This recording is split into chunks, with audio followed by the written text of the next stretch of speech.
IDC Radio 106.2 FM. IDC Radio, in collaboration with Kol Israel. Terrorism's global impact. Highlights from the ICT's 11th International Conference. Hello and welcome to the IDC Radio on 106.2 FM and 106.2fm.co.il on the internet. We're here for a special broadcast from the 11th World Summit on Counter Terrorism held by the International Institute for Counter Terrorism. I'm Idan Landau and I'm here with Professor Martin Kramer. Hello and welcome. Delighted to be here. Professor Kramer, you're a senior fellow at the Shalem Center in Jerusalem and President-designate of the Shalem College as well. That's right. You're here to basically talk about Hamas and Hezbollah as a hybrid organization. What will that session actually be about? That session, which I'm chairing, is going to devote itself to two movements which are more than just terrorist organizations. They have other aspects of their infrastructure and activity, political activities, social activities, which make them terrorist organizations and something more. And the question is, what is the something more? That's what makes them hybrid. They're not like strictly like Al-Qaeda, which is a terrorist organization without a territorial base and which is devoted entirely to planning, plotting, and executing terrorist acts. These organizations also put up candidates for elections. They run social services. They do other things. Makes them hybrid. Just what that means is the question that the panel will discuss. Okay. I want to go a bit more wide into the current events that are happening in the Middle East. We've seen many changes in the last few years, and yet it feels a bit that these changes skipped over both Hamas and Hezbollah. Do you agree with that assessment? I do. They very much sat out the Arab Spring. In the case of Hezbollah, while it has been anxiously watching events in Syria, as have other Lebanese, Lebanon has basically been out of the loop as far as the Arab Spring, and I think also in the case of Hamas, the Palestinians have been very much out of the same loop.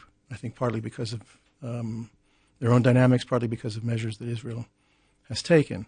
In fact, one could well argue that the whole move towards the Palestinian attempt to get a declaration of statehood at the United Nations is to put the spotlight back on them after, half a year in which it has been elsewhere on other Arabs in the street protesting and paying a price. So I think that Hezbollah and Hamas have been observers and not participants in the Arab Spring. But I think that there's much to say about the opportunities and the risks that they see in the Arab Spring.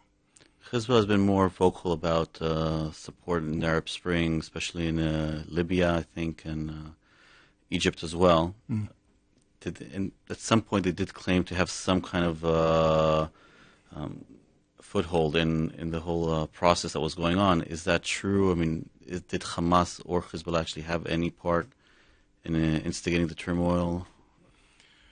I don't know if they had a part in instigating the turmoil. Certainly they've been aligned. Certainly Hezbollah has been aligned with Iran's position. Iran has welcomed the changes took place in Egypt and in Tunisia and even in Libya. And there they claim to have actually played some sort of role. And Iran's interest is in presenting the Arab Spring as the culmination of their efforts to have the despots removed and replaced with an anti-Western order. The problem, of course, for Iran and for Hezbollah is the Syrian component, because then it gets if Syria were to spin out of the axis, that line, or its key position as the link between Iran and Hezbollah, obviously both the state of Iran and the movement of Hezbollah would face a very difficult situation. So I would say that their perspective on this right now is a bit conflicted. But the fact is that the regime in Syria is still in place, whereas the regimes in Egypt and Tunisia and apparently also Libya are gone. So I would say that in and looking over the balance sheet of the Arab Spring for Hezbollah, it's probably a net gain at this point. I see. As far as Hamas, I mean, Hamas is a sister or brother movement to the Muslim Brotherhood. And obviously the additional latitude that the Muslim Brotherhood in Egypt and Tunisia now have and conceivably will have in Libya can only benefit them. So I think that from their point of view, although they've been observers of this process, they can also see so far, from their perspective, net gains in what has happened.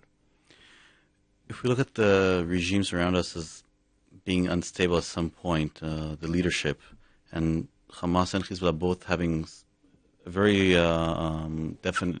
definitive structure, how stable are they? That structure, how stable is it compared to the regimes around us? Well, they do have state-like structures because remember that unlike other Islamist movements, they have territory, geographic territory. They administer the territory. Hamas, quite explicitly, Hezbollah de facto. So they have state-like apparatuses to do so. They have structured leaderships.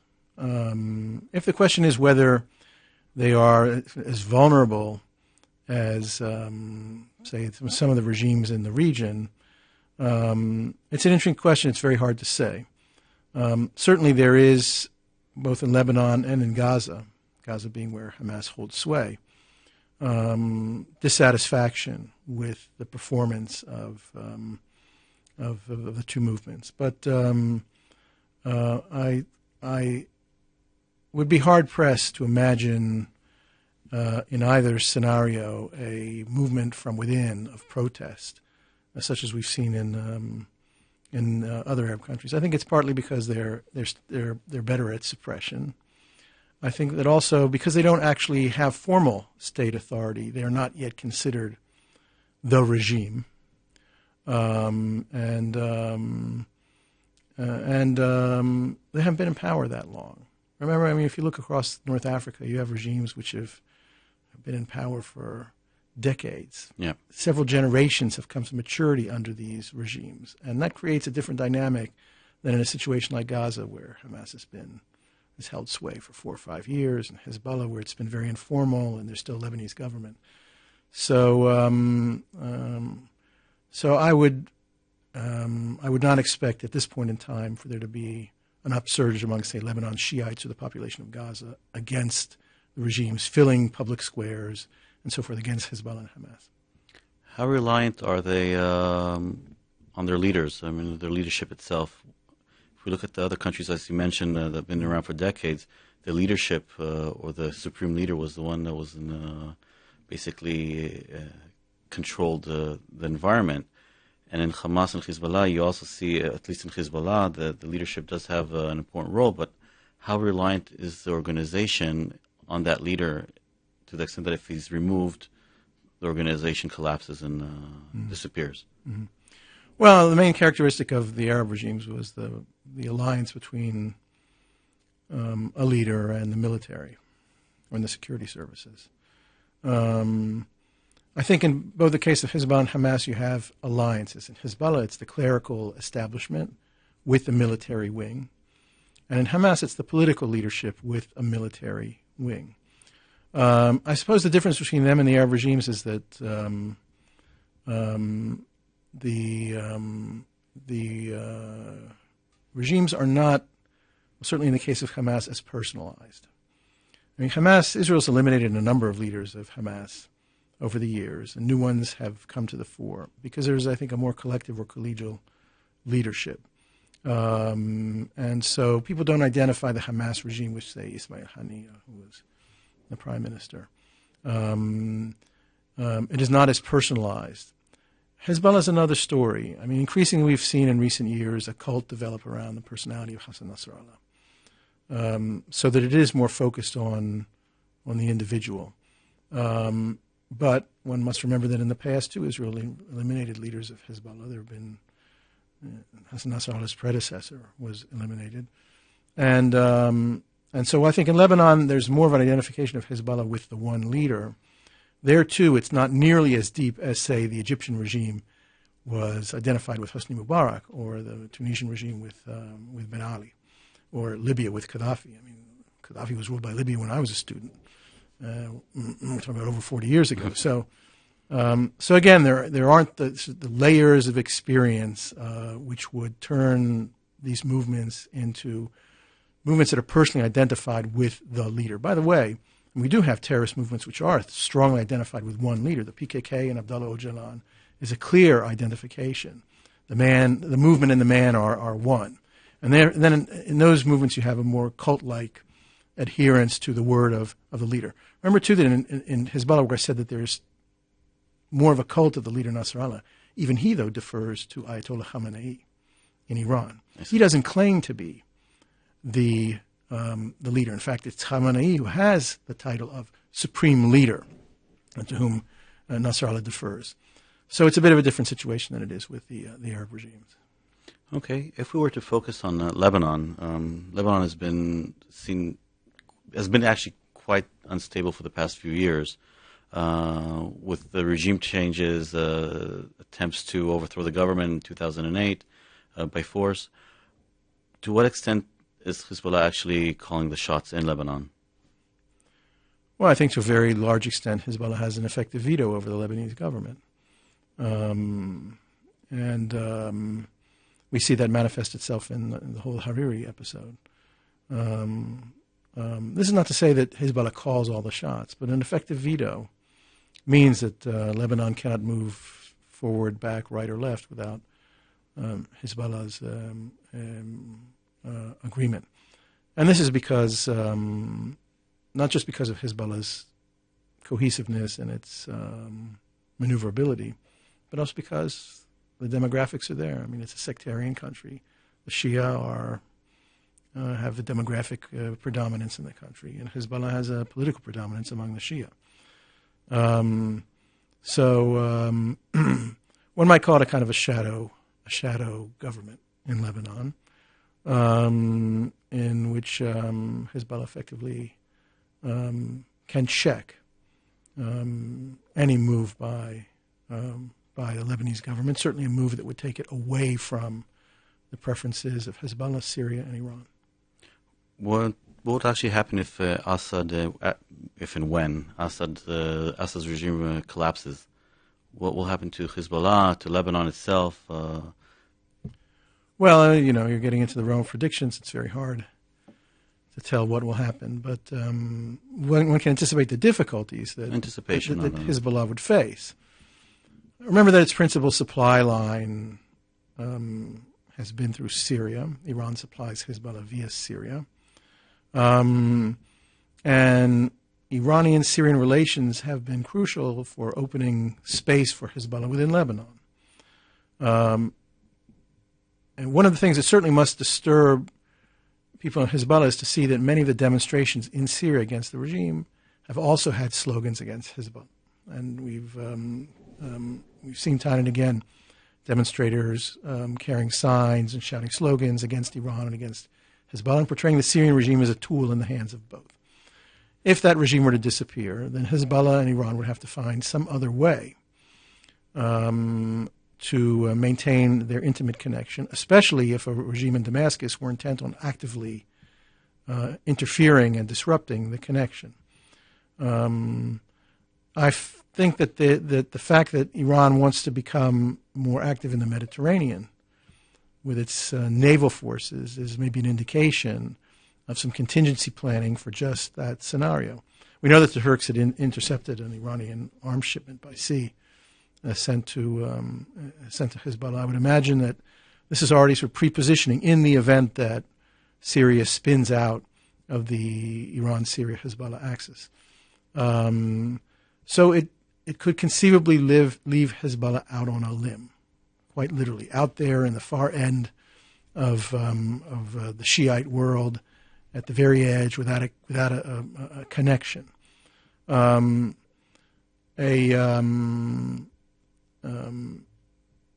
has today much more influence in Iraq than it had before, and so that does create the possibility that pressure could be placed on even a new regime in Syria to continue to facilitate the connection between Iran and Lebanon. But I think that Hezbollah would, like everyone else in the region, be entering into a period of uncertainty and would have to adjust accordingly. You mentioned before Hariri. Mm-hmm. Recently, the United Nations-backed Special Tribunal to Lebanon published the indictments on the Hariri case. Hezbollah was mentioned there, I think, only twice, but it wasn't actually implicated. Why is that, considering that the four main suspects are related to Hezbollah? Well, you didn't have to name the movement to understand that that the four main suspects, who are also key figures in Hezbollah, are Hezbollah.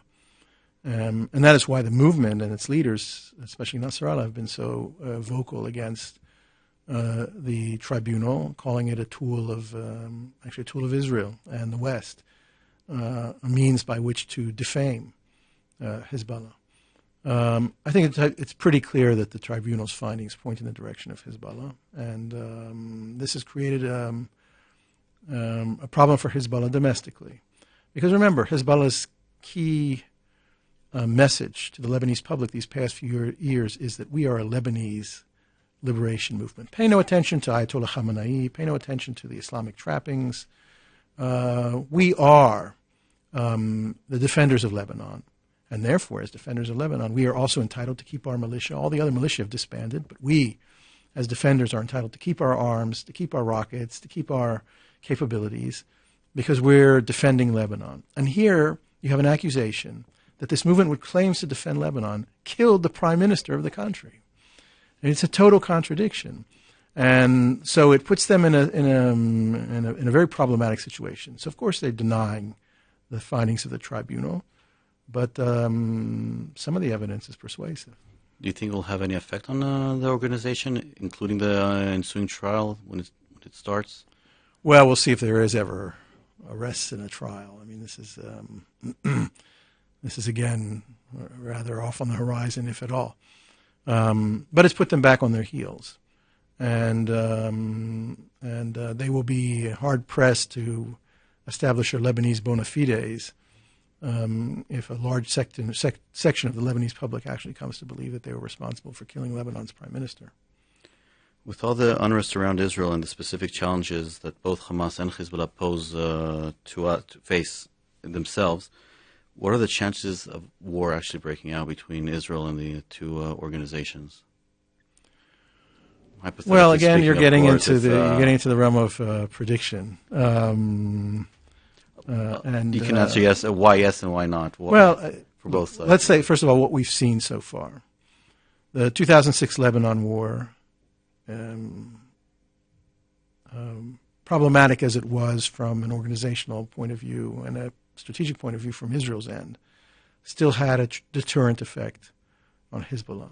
This has not been these past few years an opportune time for them to provoke, drag, incite Israel to engage in another round. The same can be said for Hamas. I think the Gaza war, and again with all the problematic,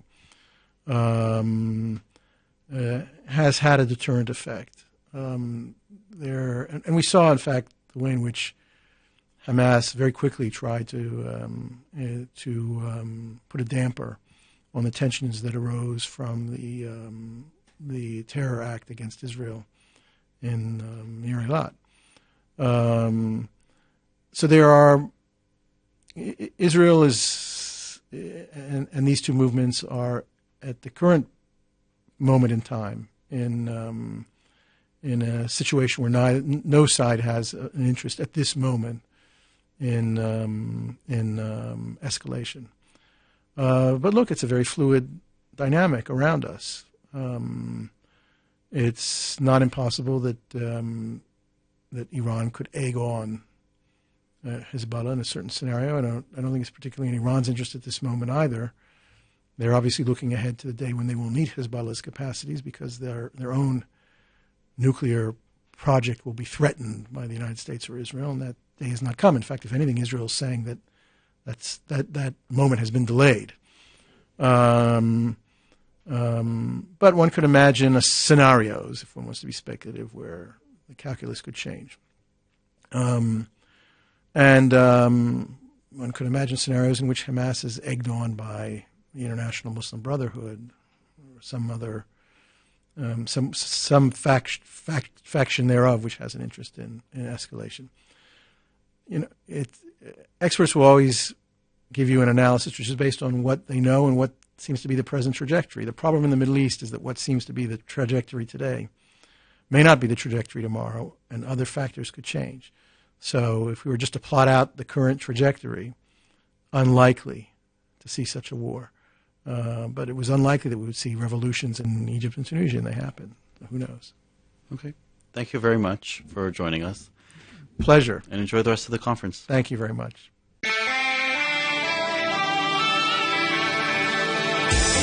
הרדיו הבינתחומי 106.2 FM